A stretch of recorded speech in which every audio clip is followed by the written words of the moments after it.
नमस्कार जय जगन्नाथ जय गुरु मु देवराज वेलकम कर YouTube channel Devraj life vision आपने केमती अच्छा मुझे तो भल आशा कर ठाकुर द्वारा आपने भल थे भगवान समस्त मंगल करूँ आसन जा गोटे नुआ ब्लॉग को आज नुआ ब्लॉग में जा गोटे विशेष सत्संग जा जो देखा अति सुंदर जाजन आपने केमती कौन लगुच निश्चय कमेंट कर जाने आ डेरी करवानी आसन जा नवज्योति जो कॉलेज देखा श्रद्धेय आम जेपी भाई मान जयप्रकाश भाई अति सुंदर जाजन आसन जुगत्राता श्री श्री ठाकुर जगत जननी श्री श्री बड़गड़ परम पूज्यपाद श्री श्री बड़दा प्रधान आचार्य देव श्री श्री दादा श्री चरण भितर मोर कोटि कोटि प्रणाम निवेदन। सत्संग उपस्थित कर्मी भाई माने एवं ए महाविद्यालय छात्र छात्री अभिभावक समस्त को मोर अंतर जयगुरु निवेदन करे।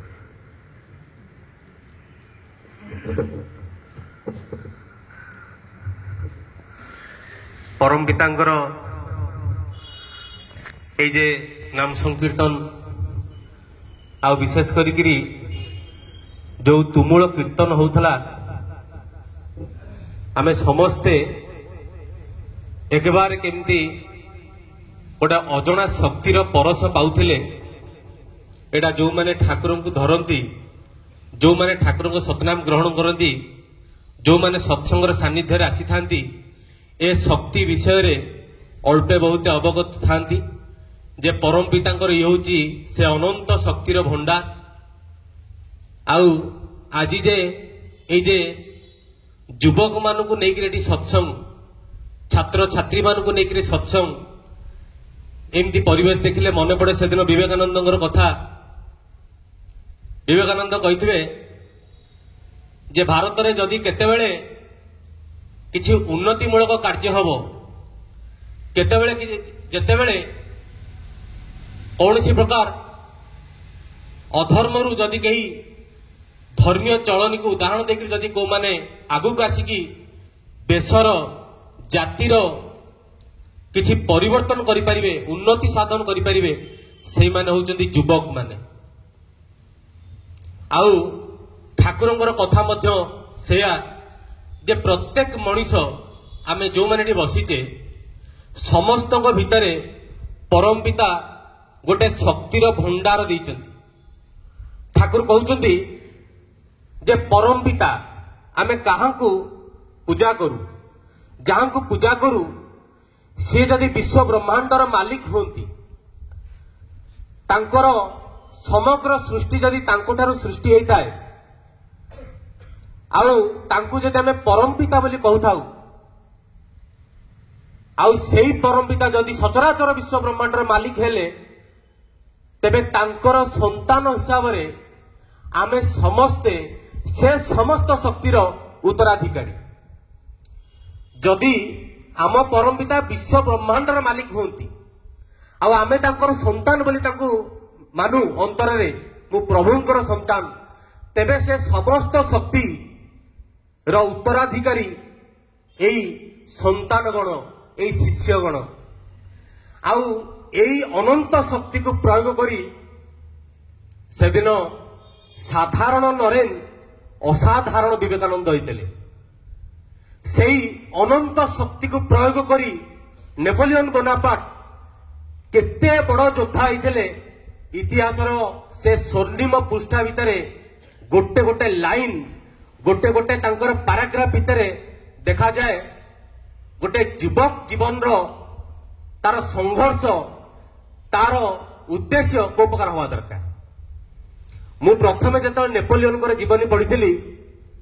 मते तो निजको भारी लज्जित लगी 27 वर्ष बयस मु नेपोलियन जीवनी पढ़ी 27 वर्ष बयस बेलू नेपोलियन जीवन धारा जहाँ आसी 27 वर्ष पर्यंत ताको प्रत्येक युवक माने पढ़िया दरकार जे नेपोलियन द वॉरियर से को प्रकार थिले कौन थिला नेपोलियन को भितरे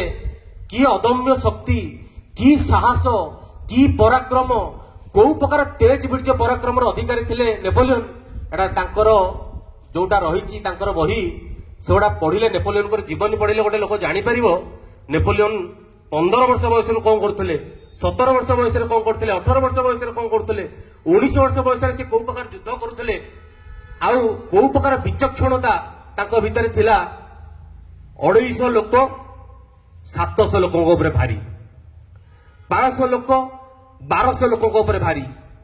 700 सैन्य बाहिनी 800 सैन्य बाहिनी 2500 लोकों ऊपर भारी आउ नेपोलियन को जीवन भितर देखा जाए सबुठ बड़ जिन एत वारियर अच्छा हारिबा कोठी जिते युद्ध से लड़ी कोठी हारी ना आज आम मान पाखे हुए तो यही प्रकार जीवनी आम हजि जाइए अनेक लोक नेपोलियन कहले आज पाखे तो नेपोलियन शब्दटा आज नुआ होई पारे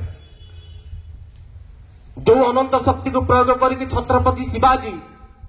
एते बड़ सम्राट हो पारे इतिहासर स्वर्णिम पृष्ठा भितर शिवाजी ना रहा आउ शिवाजी पराक्रम देखा जाइए सारा मोगल साम्राज्य को सारा मोगल साम्राज्य अंतर भितर जदि गोटे ना कहले मोगल सम्राट सब छाती से कहते कंपमान होता ना शुणिले से थे शिवाजी खाली ना शुणिले पुओ को प्रकार थे फिल्म आसी जाकि देखिपारे नमूनाटा देखिपारे शिवाजी पुओंकर गोटे मुवी एवं आसी बापर पुओ से पुओ भितर कौन पराक्रम था देखिले जानी हब जे पुओर बाप कौन हो बापा जीवन देखिले जना पड़े जे जो माने जीवन में बड़ होती जीवन सबुठार मूल गोटे जिन रही ठाकुर से कहते श्रेय केन्द्रिकता श्रेय प्रति अनुराग एटा मनुष्य को बड़ कराए आउ आज आम जानते हो अजाणते हो केमिति कौन करिक हो आज आम पाखे गोटे सुजोग जे आम परम पिता पदपीठर आसी बसी ठाकुर सत्संग बसवा ये गोटे बहुत बड़ भल सुजोग प्रत्येक जीवन पाई कहीं ना ठाकुर दीक्षा भितर आम समस्ते शुणुचु ठाकुर बही भर अच्छी ठाकुर नाम थे लोक पड़े मनीषर त्रिताप ज्वाला हरण हुए त्रिताप ज्वाला बुझापी बड़ बड़ साधु महात्मा माने गवेषणा करुछंती त्रिताप ज्वालाटा कौन को प्रकार भाव में त्रिताप ज्वाला खंडन हुए आदि भौतिक आदि दैविक आध्यात्मिक ये तीनटाक ज्वाला या कहुए त्रिताप ज्वालाटा सद्गुरुंकर शरणापन्न एकमात्र ये टर्मटा बुझा दरकार एकमात्र सद्गुरुंकर शरणापन्न हेले तांको प्रदत्त विधि विधान भितर गोटे लोकटा रहिले मनुष्यर त्रिताप ज्वाला हरण हुए ठाकुर को प्रश्न होला ठाकुर सद्गुरु माने कौन ठाकुर कहउचंती सद्गुरु माने कौन he who knows the mechanism of existence जे मनुष्यर बंचिवार मरकज जानती से ही सद्गुरु आउ जेतेबेले आचार्य चाणक्य चंद्रगुप्त मौर्य को सम्राट करेगिरी केते बड़ युद्ध जितिले जेतेबेले देखुचंती तांको मां को पाखरे जाइगिरी चंद्रगुप्त मां को पाखरे आचार्यंकर काइना आचार्य जेतेबेले चाणक्यंकर आमे कहूचे साधारण भाव में चाणक्य शब्द आम व्यवहार कर दूचु अखंड भारतर स्वप्न देखिते आचार्य चाणक्य जीवन देखिले जना पड़े जे चाणक्य कौ प्रकार चतुर थिले कौ प्रकार तांकर कूट बुद्धि थिला जहा फल सेत बलर जबन मानकर तांकर चक्का ढिला कर देते सेत बल समय जेतेबेले इतिहास आरंभ होता से चाणक्यंकर थिला आचार्य चाणक्यंकर अवदान अनेक आउ सेतेबेले आचार्य चाणक्य चंद्रगुप्त मौर्यंकर मां को जेतेबेले जाइकरी तांकर पुत्र भिक्षा करिसंती सेतेबेले तांकर मां को जो लाइन कहिथिले तुम पुत्र भितर जो संभावना रही से संभावना को रूप देवा चाहे आउ परवर्ती अवस्था आज आम जानिले जे जड़े गुरु गोटे साधारण को केमती असाधारण करि पारंती आउ केमती सेतेबेले चंद्रगुप्त मौर्य को लेकर केड़े केड़े कारबार होती पछपटे प्रछद पटरे आचार्य चाणक्य अवदान द्वारा ପରବର୍ତ୍ତୀ ଅବସ୍ଥାରେ ଠାକୁରଙ୍କ ବହିପତ୍ର ଭିତରେ ଆମେ ଆଡେଇକି ଦେଖିଲେ ଆଜି ଶିବାଜୀ ଏତେ ବଡ ପରାକ୍ରମ ତାଙ୍କ ଭିତରେ ଯଦି କିଛି ଶକ୍ତି ଥିଲା ତା ମୂଳରେ ଥିଲା ଗୁରୁ ରାମଦାସଙ୍କ ପ୍ରତି ତାଙ୍କର ଏକାନୁରକ୍ତି। ଆଉ ବିବେକାନନ୍ଦ ଏତେ କମ ବୟସରେ ୱାର୍ଲଡ ୱାଇଡ ହେଇପାରିଲେ। ଆଜି ଛାତ୍ରମାନଙ୍କ ଜୀବନରେ ଆଦର୍ଶ ବିବେକାନନ୍ଦ, ତାଙ୍କ ପଛରେ ମଧ୍ୟ ସ୍ୱାମୀ ବିବେକାନନ୍ଦଙ୍କର ଗୋଟେ ହାତ ଥିଲା। ବିବେକାନନ୍ଦଙ୍କୁ ଢେର ଭଲ ପାଆନ୍ତି। ବିବେକାନନ୍ଦ ଯାଇକିରି ତାକୁ କଣ କହନ୍ତି ତାନପୁରା, ଏଇ ଯୋଉଟା ବଜାନ୍ତି କୁହ ନାହିଁ, ଯୋଉଟା ଆମର ସିତାର ବୋଲି ଆମେ ଯୋଉଟା କହୁଛେ, ସେ ଅଛି ଆମର ବେଲୁନ ମଠରେ ମ୍ୟୁଜିୟମ ସବୁ ଅଛି। ବିବେକାନନ୍ଦଙ୍କର ଥୁଆ ହେଇଛି। ରାମକୃଷ୍ଣ কথামৃতরে ଅଛି। রামকৃষ্ণ ঠাকুর ডাকুতে এ নরেন তুই আমাকে একটা গান শোনা। নরেন আসুଥିଲେ ବିବେକାନନ୍ଦଙ୍କୁ ଗୀତ ଗାଉଥିଲେ। ଆଉ ନରେନଙ୍କର ଗୀତ ଗାଇବା ଶୁଣିକିରି ଠାକୁରଙ୍କର ଭାବ ସମାଧି ହଉଥିଲା। ଆଉ ଏଇ ପ୍ରକାର ସେବା କରୁ କରୁ ସେଇ ନରେନ କେତେବେଳେ ବିବେକାନନ୍ଦ ପାଲଟି ଗଲେ ତା ସେଇ ନରେନ ବି ଜାଣନ୍ତିନି, ତା ସେ ବିବେକାନନ୍ଦ ବି ଜାଣନ୍ତିନି। ଜୀବନର ବଡ ସୌଭାଗ୍ୟ ଜୀବନ ଆଦର୍ଶ ଆସିବା। ଆଜି ଆମେ ଏଠି ଯେତେବେଳେ ବସିଛେ ହୁଏତ ଅନେକ ଜଣଙ୍କ ଜୀବନରେ ଠାକୁରଙ୍କର ଦୀକ୍ଷା ସହଜରେ ପାଇଯାଇଥାଇ ପାରନ୍ତି, ପୁଣି ଆହୁରି ଅନେକ କେହି ଥାଇପାରନ୍ତି ଯୋଉମାନଙ୍କ ଜୀବନରେ ହୁଏତ ଏପର୍ଯ୍ୟନ୍ତ ହୁଏତ ଆମେ ଠାକୁରଙ୍କର ସମାପନଟା ହେଇନଥିବା। କାହିଁକି ନା ଆମ ଜୀବନରେ ଅନେକ ପ୍ରକାର ପ୍ରତିକୂଳତା ଆମ ଚତୁଃପାର୍ଶ୍ୱରେ ଘେରି ବୁଲୁଛି। ଆଜି ଗୋଟେ ଯୁଦ୍ଧର ମାହୋଲ ଚାଲିଛି କାଶ୍ମୀରର ଇସ୍ୟୁକୁ ନେଇକରି। କେତେବେଳେ କଣ ଯେ ହେଇଯାଇପାରେ, କେତେବେଳେ କଣ ଘଟଣା ଦୁର୍ଘଟଣା ଘଟି ଯାଇପାରେ ଆମେ କିଛି କହିପାରିବାନି। କିନ୍ତୁ ମଣିଷର ଅନ୍ତଃ ଜଗତରେ ଯଦି କେହି ଆଶ୍ରୟସ୍ଥଳ ଗୋଟେ କୋଉଠି ଥାଏ ଯୋଉଠି ମଣିଷର ହୃଦୟଟା ଦେଇକି ଏକାନ୍ତରେ ତାଙ୍କୁ ପ୍ରାର୍ଥନା ଭକ୍ତି କରିକି ଲକ୍ଷ୍ୟ ପାଇପାରିବ, ସେ ହେଉଛନ୍ତି ପରମ ପିତା। ସେଦିନ ଶ୍ରୀ ଶ୍ରୀ ଠାକୁରଙ୍କ ପାଖକୁ ରେ ଆର୍ଚର ହାଉଜରମ୍ୟାନ ଯିଏ ଆମେରିକାନ ଭକ୍ତ ଦେଓଘର ଆସିଛନ୍ତି, ଯୋଉଠି ଠାକୁରଙ୍କର ଆଶ୍ରମ, ଦେଓଘରକୁ ଆସିଛନ୍ତି। ଦେଖୁଛନ୍ତି ତାଙ୍କ ପାଖକୁ ଗୋଟେ ଚିଠି ଆସିଛି, ସୁଇଜରଲ୍ୟାଣ୍ଡରୁ ଜଣେ ପଠେଇଛନ୍ତି ଚିଠି। ଆଉ ସେତେବେଳେ ଏକ ଯୁଦ୍ଧ ଚାଲିଥାଏ। ସେ ଯୁଦ୍ଧର ବିଭୀଷିକା ଏ ପ୍ରକାର ଥିଲା, କେତେବେଳେ କଣ ବି ଘଟି ଯାଇପାରେ। ଯିଏ ପ୍ରଶ୍ନକର୍ତ୍ତା, ଯିଏ ଚିଠି ଦେଇଛନ୍ତି, ତାଙ୍କର ସ୍ତ୍ରୀ ଗତ ହେଇଯାଇଛନ୍ତି, ତାଙ୍କର ଗୋଟେ 20 ବର୍ଷର ପୁତ୍ର। ସେ ଠାକୁରଙ୍କ ପାଖରେ ତାଙ୍କର ପୁତ୍ରର ସୁରକ୍ଷା ନିମନ୍ତେ ପ୍ରଶ୍ନ ଲେଖିକି ପଠେଇଛନ୍ତି ଯେ ଠାକୁର, ମୁଁ ଯୋଉଠାରେ ରହୁଛି ସେଠାରେ ଯୁଦ୍ଧର ବିଭୀଷିକା ଲାଗି ଯାଇଛି। କୌଣସି ପରିସ୍ଥିତିରେ କୌଣସି ମୁହୂର୍ତ୍ତରେ କିଛି ବି ଦୁର୍ଘଟଣା ଘଟି ଯାଇପାରେ। ଆପଣ ଏମିତି ଏକ ଉପାୟ ବତାନ୍ତୁ ଯୋଉଠି ମୋର ପୁତ୍ରକୁ ମୁଁ ସୁରକ୍ଷିତ ରଖିପାରିବି। ସେତେବେଳେ ରେ ଆଚାର ହାଉଜରମ୍ୟାନ ଯେତେବେଳେ ଚିଠିଟା ପଢୁଛନ୍ତି, ଚିଠିଟା ପଢି ଶୁଣିକରି ସେ ଠାକୁର ତାଙ୍କର ପ୍ରଶ୍ନର ଉତ୍ତରରେ ଚଟକିନି କହୁଛନ୍ତି ଏଇଖାନେର ଅର୍ଥଟା ଠାକୁର କୋଳକୁ ଦେଖିକି ଯେତେବେଳେ କହୁଛନ୍ତି, ସେତେବେଳେ ହାଉଜରମ୍ୟାନ ବୁଝୁଛନ୍ତି ଯେ ଠାକୁରଙ୍କର କି ବିଚିତ୍ର ଉତ୍ତର। ଏଇ ଯେ ପରମ ପିତାଙ୍କ ଚରଣରେ ଯଦି ଗୋଟେ ଲୋକଟା ଆଶ୍ରୟ ପାଏ, ତା ଜୀବନରେ ଯଦି ସେଇ ପରମ ପିତାଙ୍କ ପ୍ରତି ତାର ଅନ୍ତଃ ଜଗତରେ ଯଦି ଏକ ଆସକ୍ତ ଭାବ ଥାଏ, ତେବେ ଏଇ ଆଟାଚମେଣ୍ଟ ତାକୁ ସମସ୍ତ ବିପଦରୁ ରକ୍ଷା କରିବ। ସେ ପତ୍ରରେ ଲେଖିଦେଇ ଛାଡିଦେଲେ ଯେ ପରମ ପିତା ଚାହିଁ ରହିଛନ୍ତି ତୁମମାନଙ୍କୁ ରକ୍ଷା କରିବା ପାଇଁ, ତୁମେ ପରମ ପିତାଙ୍କର ଶରଣାପନ୍ନ ହୁଅ। ଆଉ ସତ୍ସଙ୍ଗ ଜଗତରେ ଠାକୁରଙ୍କର ବହି ପୁସ୍ତକ ଯୋଉମାନେ ପଢନ୍ତି ଜାଣନ୍ତି, ସେଦିନ ହେଇଥିଲା ନୂଆଖାଲିର ଦଙ୍ଗା, ସେଦିନ ହେଇଥିଲା ବର୍ମାରେ ଯୁଦ୍ଧ। ଏ ଯୁଦ୍ଧର ସମୟରେ, ଏ ଦଙ୍ଗା ସମୟରେ କେତେ କେତେ ଲୋକ ସତ୍ସଙ୍ଗୀ ମାନେ ଯୋଉମାନଙ୍କ ଜୀବନରେ ସେ ଠାକୁର ଗୁରୁ ରୂପେ ଅଧିଷ୍ଠିତ ହୋଇଥାନ୍ତି, ଯୋଉମାନଙ୍କ ଜୀବନରେ ଇଷ୍ଟଭୂତି ପରାୟଣ ହୋଇକରି ସେମାନେ ନାମ ଜପ କରୁଥାନ୍ତି, ସେମାନଙ୍କ ଭିତରୁ କେତେ ଭକ୍ତ ଶିଷ୍ୟ ଏ ପ୍ରକାର ଦୁଃଖ ଦୁର୍ଦିନ ଭିତରେ ନୂତନ ଜୀବନ ପ୍ରଦାନ ପାଇଛନ୍ତି। ଠାକୁରଙ୍କ ପାଖରେ ଜଣେ ଭକ୍ତ ଥିଲେ, ତାଙ୍କ ନାଁ ହଉଛି ଅଭୟ ଶଙ୍କର ଦାସଗୁପ୍ତା, ସେ କଲିକତାର। ଆମେ ଠାକୁରଙ୍କ ଦୀକ୍ଷା ନେବା ପରେ ଆମକୁ ଗୋଟେ 4 ଅକ୍ଷରୀ ମନ୍ତ୍ର ଦିଆଯାଏ। ଯୋଉମାନେ ନେଇଛନ୍ତି ଜାଣିଥିବେ,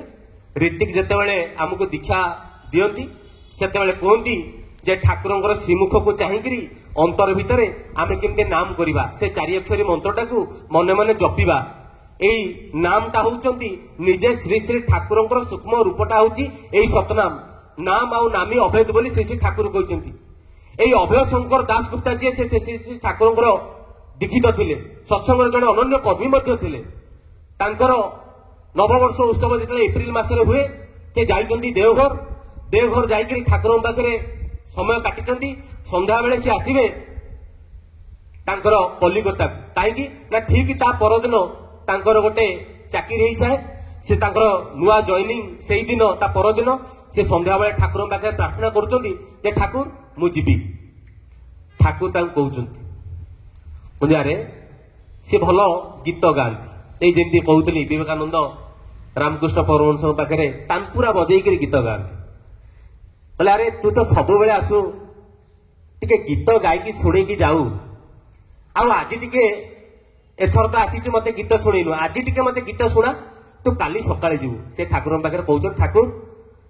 मते निहाती जीवाकू पड़िबो नहले काली सकाळे जो जॉइनिंग रही जदि मु सेठी जॉइन न करे ताले असुविधा हो चाकरीटा जे हाथ छड़ा हो ठाकुर कहते देखे तू जाना तू टिके रह काली सकाळे जीवु से न छड़ बंदा नाही मते जीवाकू पड़िबो सेते ठाकुर जे निरूपाय प्रत्येक पिता ठाकुर कहते कथा ठाकुर बहिले बोले पितार हृदयटा बापा हेले जड़े जानीपे जे बापा पितार सब तार सन्तान मंगल चाहे आमे अनेक समय आमर पिता आमको जो श्रृंखला दवा चाहती जो रक्षा करने चाहती आमे से भटकी आमे आमर मन पसंद कार्य दौड़ू था ठाकुर कथा कहते देखिए सी आउ शुणा ये नहांती ठाकुर कहे ठीक अच्छे तू जा आ शुणु ये मने मने कि नाम करूथु मु जोटा आइले कहली आमको सब जो कुआ जाए दीक्षा नवा समय नाम करने सी नाम करी करी जाइकरी आमर जसीडी स्टेशन अच्छी तो स्टेशन रे जाइकी पहुंचला बेलू से ट्रेन टिके विलंब थाए जाइकी से अपेक्षा कले ट्रेन आसिला ये मने मने नाम जप करुचंती जाइकी नाम जप करी करी जाई से ट्रेन रे बसिले ट्रेन रे बसिचंती जप करुचंती हठात तांकु लागिवो से शुणिबे ए अभय तू ओल्हेया ये कहे अरे किए मत डाकिला ये तो किए चिन्हा परिचय लोक किए ना ये आखु याड़ी छाड़ी चाहते सेपटे ट्रेन हॉर्न मारी माने बाहर जावाई सागे सागे पुणी आउ थे किए जन कहते अरे अभय तू शीघ्र शीघ्र जल्दी ओल्हेया ये किंग कर्तव्य विमूढ़ हो जाए सागे सागे ओल्हे आसिले जस्ट माने प्लाटफर्म में पाद देते सेपटे ट्रेन छाड़ी चलवा कहले हाय रे कपाल मु जीवी केते नेउरा होइकिरी केते व्यस्त होइकिरी ठाकुर कहली काकुति मिन देकी ठाकुर मते छाड़देले मासी बसी ओल्हे पड़ी कहीं ट्रेन छाड़ीगला मन दुख करके 2 घंटा से बसवे स्टेशन में आउ गोटे गाड़ी आसो जदि से गाड़ी में आसवे से जो 2 घंटा से अपेक्षा करेंगे ता भीतर खबर आसो से जसीडी स्टेशन आगे आम जदि एपटू जा कलिकता पटू ताले जसीडी स्टेशन पूर्व पड़ो गोटे मधुपुर स्टेशन से मधुपुर स्टेशन पाखापाखि ये जो ट्रेन रे जाउथिले से ट्रेन टी गोटे माल बुआ गाड़ी जो सब थाए डाला गाड़ी से डाला गाड़ी रे जाकी बाड़ी की एक्सीडेंट होईची सेठी समस्ते सेठी पूरा क्षत विगत बहुत लोकंकर प्राण चली जाईची खबर आसिला ए प्लेटफॉर्म जो जसीडी स्टेशन ये आश्चर्य एते बड़ दुर्घटना घटिला अरे से बोधे ठाकुर मते कुहाइले मु मते ठाकुर कथाटा शुणिली मते ठाकुर कहले ओल्हे जा मु ओल्हे पइली ठाकुर बोधे मते बचेई देले ए कथा भाबुचंती जो स्टेशन रा आपा हवा होची समस्त चल चंचल टिके समस्त शांत पड़ला परे ये जाई से रेलवे कर्मचारी मानू जाई कहिवे अरे मु सेई गाड़ी रे बसी जाउतली आ मते मोर गुरुंकर शब्द टिके सुना गला आ मु सुनला क्षणी ओल्हे पइली आ ओल्हे पड़ला देखो मो गुरुंकर की कृपा मते गुरु रक्षा कर देले से जे स्टेशन कर्मचारी याकू बहे सोतिले कहले केड़े आश्चर्य लोक तमे तमर गुरु भी केमती अरे से तुमको कहीं कहले आमको कहीं न कहले आमको कही देथिले आमे संपूर्ण ट्रेन टा अटकी दी थांतु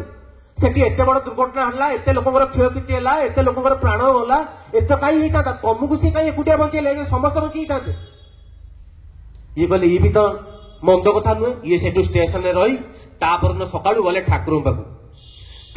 जाकर कांदी कांदी ठाकुर को दर्शन कर कृतज्ञता ज्ञापन कले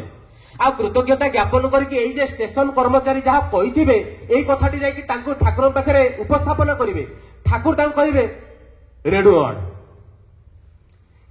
रेणु आसो ठाकुर कहे कलिकता सेंटर लगा कलिकता सेंटर लगे हम सेंटर जो कलिकता सेंटर लगेदेवे कहे तू कलिकता चैनल टा केमती लगेलु आग कह ना ठाकुर कौन अच्छी तार तो गोटे चैनल रही गोटे सेंटर रही से कनेक्ट करदेले सेटा ठाकुर कहले परम पिता सेमती समस्त से डाकटा देते जी तांकर से सेंटर सहित कनेक्टेड होता से लोकटा डाकटा शुणी पाला अन्य मैंने शुणी पारे ना आउ तू जे नाम करुलु से नाम बल आज डाकटा शुणी पालु से हृदयंगम कर ठाकुर ଠାରୁ ଦୂରେଇ ରହି ମଧ୍ୟ ଠାକୁରଙ୍କ ପ୍ରଦତ୍ତ ସତନାମ ଯଦି ଅନ୍ତ ଜଗତରେ ଯଦି ଗୋଟେ ଲୋକ ନାମକୁ ମନନ କରେ ଆଉ ଇଷ୍ଟବୃତ୍ତି ପରାୟଣ ହୁଏ ତାଦ୍ୱାରା ଶ୍ରୀ ଶ୍ରୀ ଠାକୁର ଆମକୁ ପ୍ରତ୍ୟେକଟି ପଦକ୍ଷେପରେ ଗାଇଡ କରିକି ଚାଲନ୍ତି। ଆଉ ଠାକୁର କହିଛନ୍ତି ମଣିଷର ଏଇ ଯେ ଇଷ୍ଟ ପ୍ରୀତି ବା ଗୁରୁଙ୍କ ପ୍ରତି ଭଲ ପାଇବା ଏଇ ଯୋଉ ଆଟାଚମେଣ୍ଟ ତାକୁ ସବୁ ସମୟରେ ତାକୁ ରକ୍ଷା କରେ, ତାକୁ ସବୁ ସମୟ ରକ୍ଷା କରେ। ଠାକୁର ଉଦାହରଣ ଟିକେ କହୁଛନ୍ତି ଆଚାର୍ଯ୍ୟ ଧର୍ମଙ୍କର 2 ଜଣ ଶିଷ୍ୟ ଥିଲେ, ଜଣଙ୍କ ନାଁ ହଉଛି ଆରୁଣି ଆଉ ଜଣଙ୍କ ନାଁ ହଉଛି ଉପମନ୍ୟୁ। ଗୁରୁଙ୍କୁ କେମିତି ଭଲ ପାଇବାକୁ ହୁଏ, ଗୁରୁଙ୍କୁ କେମିତି ଶ୍ରଦ୍ଧା ଭକ୍ତି କରିବାକୁ ହୁଏ ତାହା ସେଇ ଆରୁଣି ଆଉ ଉପମନ୍ୟୁ ଗୋଟରେ ଶିଖିବାକୁ ହୁଏ। ଏଇ ଗଳ୍ପ ଛଳରେ କୋଉ ଗୋଟେ ଦିନ କହିଦେଲେ ତାହେଲେ ଆରେ ଆଚାର୍ଯ୍ୟ ଧର୍ମ ଆରୁଣିକି କହିବେ ଯେ ସେ ବିଲ ଭାଙ୍ଗି ଯାଇଛି, ବନ୍ଧ ଭାଙ୍ଗି ଯାଇଛି, ପାଣିଟା ଅଟକେଇବାକୁ ହବ। ଏପଟେ କହିଛନ୍ତି ଆରୁଣିକୁ, ଆରୁଣି ସମସ୍ତ ଚେଷ୍ଟା କରିକିରି ଯେତେବେଳେ ସେ ବନ୍ଧ ରକ୍ଷା କରିପାରିଲେନି ସେତେବେଳେ ନିଜେ ଯାଇକି ସେ ବନ୍ଧରେ ଶୋଇପଡ଼ିଲେ। ଆଉ ଆରୁଣି ଆଶ୍ରମକୁ ଫେରି ନ ଆସିବା ଜାଣିପାରି ଯେତେବେଳେ ଧୌମ୍ୟ ଯେତେବେଳେ ଖୋଜି ଖୋଜିକି ଆସି ପହଞ୍ଚିଲେ ଦେଖିଲେ ଆରୁଣି ସେଇ ବିଲ ହିଡ଼ରେ ଶୋଇଛନ୍ତି। ସେତେବେଳେ ଆରୁଣିଙ୍କର ଏଇ ଯେ ଗୁରୁ ଆଜ୍ଞା ପାଳନ ଦେଖି ଆଚାର୍ଯ୍ୟ ଖୁସି ହେଇଥିଲେ ଆଉ ସେତେବେଳେ କହିଥିଲେ ତୁମର ସର୍ବଶାସ୍ତ୍ର ତୁମର କରଗତ ହବ। ପୁଣି ଉଦାହରଣ ଦଉଛନ୍ତି ଉପମନ୍ୟୁଙ୍କର। ଉପମନ୍ୟୁ ଯେତେବେଳେ ଖୁବ ଡଉଲ ଡାଉଲ ଅଛନ୍ତି, ଦିନେ ତାଙ୍କର ଆଚାର୍ଯ୍ୟ ତାଙ୍କୁ ପଚାରିବେ ତୁମେ ବେଶ ଡଉଲ ଡାଉଲ ଅଛ, ତମେ କଣ ଖାଉଛ କି? ସେ କହିବେ ମୁଁ ଯାଉଛି ଏ ଭିକ୍ଷା କରୁଛି ଦୁଆରେ ଦୁଆରେ, ଯୋଉ ଭିକ୍ଷା ଆଣୁଛି ସେଇ ଭିକ୍ଷାରେ ମୁଁ ଚଳୁଛି। ଗୁରୁଦେବ କହିବେ ନା ନା ସେମିତି କରିବା କଥା ନୁହଁ, ଭିକ୍ଷାଟା ଗୁରୁଙ୍କର, ଗୁରୁଙ୍କ ଉଦ୍ଦେଶ୍ୟରେ ତମେ ଭିକ୍ଷା ଆଣୁଛ, ଭିକ୍ଷା ତୁମେ ଖାଇବନି, ଭିକ୍ଷାଟା ତମେ ଗୁରୁଙ୍କୁ ଦବ। ନା ଠିକ ଅଛି, ଭିକ୍ଷା ଚାଲିଲା। ପୁଣି ତାର ଅନେକ ଦିନ ପରେ ପୁଣି ଗୁରୁଙ୍କର ସେଇ ପ୍ରଶ୍ନ ଶୁଣିକି ସେ ପଚାରିଲେ, ଆଉ ଉତ୍ତରରେ ଶିଷ୍ୟ କହିଲେ ମୁଁ ପ୍ରଥମେ ଯାହା ଭିକ୍ଷା କରିକି ଆଣେ ତା ଗୁରୁଙ୍କୁ ଦିଏ, ତାପରେ ଯାହା ଭିକ୍ଷା କରିକି ଆଣେ ତା ମୁଁ ଖାଏ। ସେ କହିଲେ ନା ନା ତା ବି କରିବା ହବନି, କାରଣ ସେଥିରେ ଅନ୍ୟ ଭିକ୍ଷୁକ ମାନଙ୍କର ଅସୁବିଧା ବି ହେଇପାରେ, ତେଣୁ ଭିକ୍ଷା କେବଳ ଗୁରୁଙ୍କର। ସେ କହିଲେ ଠିକ ଅଛି। ପୁଣି କିଛି ଦିନ ଚାଲିଗଲା, ପୁଣି କିଛି ଦିନ ପରେ ଯେତେବେଳେ ସେଇ ସମାନ ପ୍ରଶ୍ନ, ସେ କହିଲେ ଆମର ଆଶ୍ରମରେ ଗୋରୁ ଅଛନ୍ତି, ମୁଁ ଗୋରୁଙ୍କ କ୍ଷୀର ଦୁଇଁକିରି ମୁଁ ସେଥିରୁ କ୍ଷୀର ପାନ କରିକି ରହୁଛି। ସେ କହିଲେ ନା ନା ସେଥିରେ ବାଛୁରୀଙ୍କର ଅସୁବିଧା ହବ। ନା ତା ବି ଠିକ ଅଛି। ତାପରେ ପୁଣି କିଛି ଦିନ ପରେ ଏକା ପ୍ରଶ୍ନ, ନା ମୁଁ ଏଥର ବାଛୁରୀ ମୁହଁରେ ଲାଗିଥିବା ଫେଣ ଆଉ ଗୋରୁର ପୋନାରେ ଲାଗିଥିବା ଯୋଉ ଫେଣ ତାକୁ ଖାଇକିରି ମୋର ଜୀବନ ଅତିବାହିତ କରୁଛି। ସେ କହିଲେ ସେଥିରେ ବାଛୁରୀ ମାନଙ୍କର ବି ଅସୁବିଧା ହେଇପାରେ, ତା ନ ହଉ। ସେତେବେଳେ ତା ବି ଶିରୋଧାର୍ଯ୍ୟ। ପୁଣି ଭାବୁଛନ୍ତି ଶିଷ୍ୟ ଯେ ଗୁରୁ ସିନା ଖାଇବାକୁ ମନା କଲେ, ଭିକ୍ଷା କରିବାକୁ ମନା କଲେ, ଆଉ ତ ଗାଈ ଚରିବାକୁ ମନା କରୁନାହାନ୍ତି। ଗାଈ ନେଇକି ଚରଉଥିବେ, ଚରଉ ଚରଉ ଏତେ ଜୋର ଭୋକ ହବ ଯେ ଯାଇକି ଅରଖ ପତ୍ର ଦିଟା ଖାଇଦେବେ, ଆଉ ଅରଖ ପତ୍ର ଖାଇଦେଇକି ତାଙ୍କର ଦୃଷ୍ଟି ଶକ୍ତି ଚାଲିଯିବ। ଏଇ ଦୃଷ୍ଟି ଶକ୍ତି ଚାଲିଯାଇ ସିଏ ଗୋଟେ କୂଅର ଭିତରେ ଗଳି ପଡିବେ। ତାପରେ ଆଚାର୍ଯ୍ୟ ଧୌମ୍ୟ ପୁଣି ଖୋଜି ଖୋଜିକି ଯେତେବେଳେ ଆସିକି ପହଞ୍ଚିବେ, ଉପମନ୍ୟୁଙ୍କର ଅବସ୍ଥା ଦେଖିକି ତାଙ୍କୁ ଆଣିବେ, ସେତେବେଳେ ତାଙ୍କୁ ଚିକିତ୍ସା କରାଯିବ। ଚିକିତ୍ସା କରାଯାଇକି ତାଙ୍କର ଦୃଷ୍ଟି ଶକ୍ତି ଫେରି ଆସିବ। ତାପରେ ସେଇ ଏକା ଆଶୀର୍ବାଦ ଯେ ଗୁରୁଙ୍କ ଆଦେଶ ପାଳନ କରିଛି, ଠାକୁରଙ୍କର ଲାଇନ, ଯୋଉ ଶିଷ୍ୟ ଆନନ୍ଦର ସହିତ ଗୁରୁଙ୍କ ଆଦେଶ ପାଳନ କରିଛି ସେ କଦାପି ବିଫଳ ହେଇନି। ଠାକୁରଙ୍କ ଦୀକ୍ଷା ନେବା ପରେ ଆମକୁ ସର୍ବପ୍ରଥମ କୁହାଯାଏ ଇଷ୍ଟବୃତ୍ତି କରିବା ପାଇଁ। ଆମର ନିଷ୍ଠାର ଅଭାବରୁ, ଆମର ଭକ୍ତିର ଅଭାବରୁ, ଆମର ବିଶ୍ୱାସର ଅଭାବରୁ, ଆମର ଅନୁକୂଳତା ଅଭାବରୁ, ପରିବେଶର ଗୋଟେ ଅନୁକୂଳତା ବି ଥାଏ। କାହିଁକିନା ଆମେ ହୁଏତ ଏଠି ଥାଉ, ଆମେ ଇଷ୍ଟବୃତ୍ତି କରିବାକୁ ସୁବିଧା ହୁଏ, ଥରେ ଘରକୁ ପଳେଇଲେ, ଥରେ କିଛି କୁସଙ୍ଗ ମାନଙ୍କ ସହିତ ପଡିଗଲେ, ଅନ୍ୟ ଲୋକର ନିନ୍ଦା ଅପବାଦ ଟିକେ ଶୁଣିଦେଲେ ପୁଣି ଇଷ୍ଟବୃତ୍ତିରେ ବନ୍ଦ କରିଦଉ। ସେତେବେଳେ କିନ୍ତୁ ଠାକୁରଙ୍କର ଦୀକ୍ଷା ଭିତରେ ଯୋଉ ଶକ୍ତିଟା ରହିଛି, ଯୋଉ ଶକ୍ତିଟାକୁ ପ୍ରୟୋଗ କରିକି ଆମର ଏଇ ଛାତ୍ର ଜୀବନଟାକୁ ଆମେ ପରିଣତ ବୟସରେ ଗୋଟେ ଭଲ ଜୀବନରେ ରୂପାନ୍ତରିତ କରିପାରିଥାନ୍ତେ, ସେଥିରୁ କିନ୍ତୁ ବଞ୍ଚିତ ହେଇଯିବୁ। ସେଥିପାଇଁ ଠାକୁର କହିଲେ ଯୋଉ ଶିଷ୍ୟ ଆନନ୍ଦର ସହିତ ଗୁରୁଙ୍କ ଆଦେଶ ପାଳନ କରିଛି, ତାମାନେ ଯେତେ ପ୍ରତିକୂଳତା ଆସୁନା କାହିଁକି, ଯେତେବେଳେ ଯଦି ଇଷ୍ଟବୃତ୍ତି ବନ୍ଦ ନ କରୁ, ଯାହା ବି ହେଇଯାଉ ଭୋର ଉଠିକି ଯଦି ଠାକୁରଙ୍କର ଯୋଉ ବୀଜ ମନ୍ତ୍ର ରହିଛି, ସବୁଠୁ ବଡ ଜିନିଷ ସେ ବଡଦାଙ୍କୁ ପଚରାଯାଇଛି ଆମେ ଦୀକ୍ଷା କାହିଁକି ନେଇଛୁ। ସେ ବଡଦା କହିଲେ ଠାକୁରଙ୍କର ବଡ ପୁଅ, କହିଲେ ଆମେ ଦୀକ୍ଷା କାହିଁକି ନେଇଛୁ, ତାଙ୍କୁ ଜଣେ ଯାଇ ପ୍ରଶ୍ନ ପଚାରିଲେ, ସେ ଗୋଟେ ଧାଡିରେ ଉତ୍ତର ଦେଲେ ଆମେ ଦୀକ୍ଷା ନେଇଛୁ ଠାକୁରଙ୍କର ଏଇ ଯୋଉ ସକାଳୁ ଉଠିକିରି ଆମକୁ ଚକ୍ର ଫଟ ଦେଇକିରି ଯୋଉ କୁହାଯାଇଛି ଅଣ୍ଟା ସିଧା କରି ବସିକି ଜପ ଧ୍ୟାନ କରିବା ପାଇଁ, ଆମେ ସେଇଥିପାଇଁ ଦୀକ୍ଷା ନେଇଛୁ। ମଣିଷ ଭିତରେ ଗୋଟେ ତାର ସ୍ୱାଭାବିକ ଝୁଙ୍କ ରହିଛି, ତାର ସ୍ୱାଭାବିକ ଦୁର୍ବଳତା ରହିଛି, ତାର ଗୋଟେ କର୍ମଫଳ ରହିଛି। ମଣିଷ ସେଇ ମନକୁ ଅନୁସରଣ କରିକି ଚାଲୁଥାଏ। ମଣିଷର ସବୁ କିଛିକୁ ନିୟନ୍ତ୍ରଣ କରିପାରେ, ମଣିଷ ନିଜର ମନକୁ ନିୟନ୍ତ୍ରଣ କରିପାରେ ନାହିଁ। ଯଦି ଗୋଟେ ଲୋକଟେ गोटे पिलाटे से ठाकुर को दीक्षा नवा परे जदि अंटा सीधा करके बसिक नाम करे ए नामटा तार मन को नियंत्रण करबा। आमे एबे किछि दिन गुरु को आश्रम को जाइतलु ठाकुर को पाखरे ठाकुर को लीला पार्षद तांको नाम होची मणिलाल चक्रवर्ती। सी मोर जे धर्मपत्नी हेबे तांको नेकी आमे सेठी दीक्षा स्वस्तिनी करैलु से तांको गोटे कथा कहले जेतु से दीक्षा नै थांती तांको गोटे कथा कहले कहले ठाकुर को शक्ति को 3 दिन रे बुझी परिबे।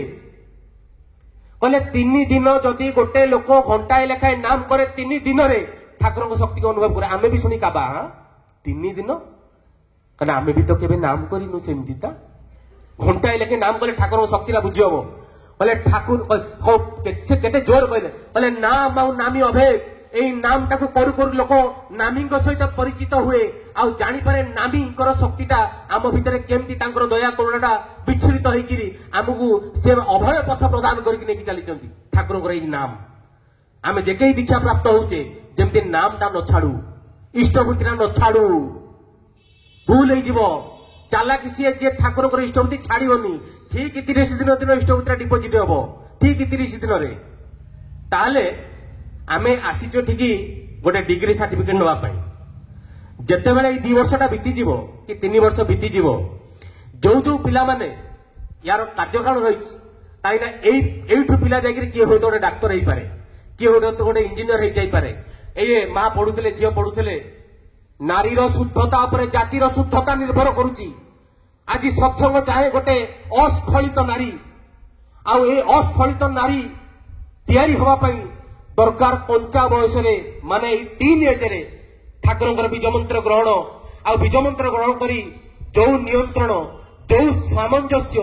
जो समाधान पथ ठाकुर दिया रही ता भितर निजर व्यक्तित्व निजर चरित्र को निर्माण करवा तार भितर व्यक्ति जीवन तार भितर दाम्पत्य जीवन तार भितर पारिवारिक जीवन तार भितर सामाजिक और राष्ट्रीय जीवन निर्भर करुची एई गोटे नियंत्रण जीवन उपरे। तेणु आज ये समस्त किसी शिक्षार बंदोबस्त थिबा सत्वे भी एई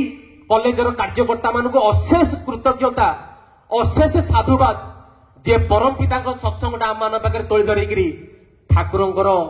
एई जे विराट भावधारा आम कान रे पकाउछंती बंची उठ ठाकुरंकर अभय आह्वान बंची उठ गोटे मात्र अंतर भीतर विश्वास रखिकी ठाकुरंकर नाम को ठाकुर होचंदी नाम टाकू धरी रखा हुए समझ अच्छा शेष गोटे कथा कहीकि वक्तव्य सांग करी ठाकुर कहते गोटे जगह अच्छी एमती जगह जो हठात बतास चली आसे आ से बतासर प्रादुर्भाव होउछि एई प्रकार तार प्रभाव रे लोक माने मध्य उड़ी जाती से जगार लोक कौन करती ना गोटे मजबूत गोटे दौड़ा रसी द्वारा घर गोटे मजबूत जगार बांधती आउ एक मुंड अंतारे बांधिकी घर बाहर को जाती जदि केतेबेले से बतास चली आसे से रसी दौड़ी धरिकी से घर को चली आसी पारिबे। ठाकुर कहते मनीषर चतुर्पार्श्वर गोटे असत्र वातावरण बर्तमान खेली चली आज प्रत्येक लोक आत्मविश्लेषण करके जापर जे आम 2 अक्षर 3 अक्षरी भाषा कौटू शिखिलु बापा शिखई ना बोऊ शिखई ना को स्कूल शिखी आईला से परिवेश शिखिलु अन्य को ठकिवा विभिन्न प्रकार ये करिया कौटू शिखुचु परिवेश शिखुचु तामाने परिवेश आज कम बयस बार बयस होनी कि बह कला जहाँ जहाँ करा दरकार ताकू स्कूल बेलू पूरा मन रखिकी पूरा ध्यान करुचु एटा कौटू शिखिलु परिवेश तामाने समस्त किछि कथा ए समस्त किछि अलिया आवर्जना जनित जहाँ किसी जोटा आम जीवन उन्नति सहायक हम ना से समस्त किसी परिवेश घुली बुलूची जोटा को प्रतिकूलता बोली कह जाए। ठाकुर कहते ए समस्त किसी प्रतिकूलता भितर जदि गोटे लोक जीवन सद्गुरु था आउ सर्वोपरि गोटे लोकर जीवन सत्संगर आश्रय ग्रहण करिताए तेबे एई नाम एई सत्संग आउ सद्गुरु प्रदत्त दौड़ीटा को धरी धरी जीवनटा को रक्षा कर पारिबो जीवनटा रक्षा हो नले अनेक उदाहरण रही परिवेश सांगर चक्कर पड़ी प्रेमर चक्कर पड़ी विभिन्न प्रकार निशार चक्कर पड़ी जीवन को बर्बाद करवा आउ एठी सत्संग गोटे लोक को जीवन प्रदान करे तेबे समय संक्षिप्तता भितर से ठाकुर विराट भावधारा को तोली धरवा मो भाई एक मूर्ख बाचाल पाखे मोर साध्य नहीं मोर परम पुरुष को वर्णना करवा तेरे आमे जे श्री ठाकुर पद तो सतनाम नहीं आज मुझे शुणी आमर ये संध्यार प्रार्थना हुए सकाଳେ प्रार्थना हुए हॉस्टेल जो भाई माने माँ मैंने सब रोती झील मैंने पुओ मैंने समस्ते जमी प्रार्थना टाक मिस न करवा प्रार्थना भितर ठाकुर को प्रकृष्ट रूप हो उठा आई प्रार्थना आम भितर गोटे एकायित भाव सृष्टि कर आज जे ठाकुर कहते शेष धाड़ीटा कहीकि आज जो परिस्थिति आज युद्धर चली ठाकुर कहते मुस्लिम लोक मान भितर जो एकता सृष्टि होती प्रत्येक दिन जो नमाज पाठ करवा आ सप्ताह को गोटे दिन जीवा जो मस्जिद ता फल गोटे जातीयता बोध रही आउ ठाकुर को प्रश्न कथा कर ठाकुर जदि आम गोटे हिंदू लोक प्रार्थना करे तबे आउ दुई जन लोक थट्टा करेंगे मजा करेंगे ठाकुर को से आज देशर जातिर परिस्थिति एमती होती आज देश जाति भितर क्या भितर जातीयता बोध ना क्या कौटी संगति ना गोटे लोक बाड़े आउ दुई जन लोक मुह बोलिक पलैबे संगतिर अभाव जातीयता बोधर अभाव यही प्रार्थना यही उपासना पुणी आम मान को जातीयता बोध आम मान भीतर संगति सृष्टि कर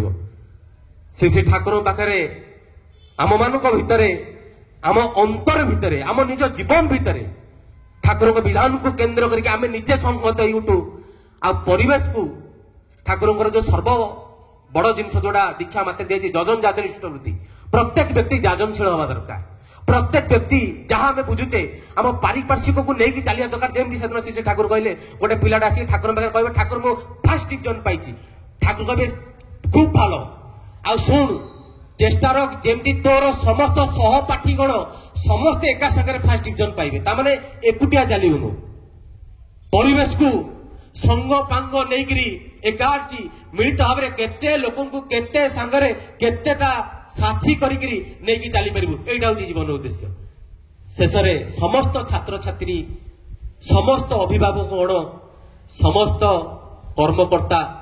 समस्त आयोजनकर्ता गणकर जीवन मंगलमय हो उठू समस्त गुरु भाई माने कर्मी भाई मान जीवन आहरी इष्टकम मतुआला होकर समस्ते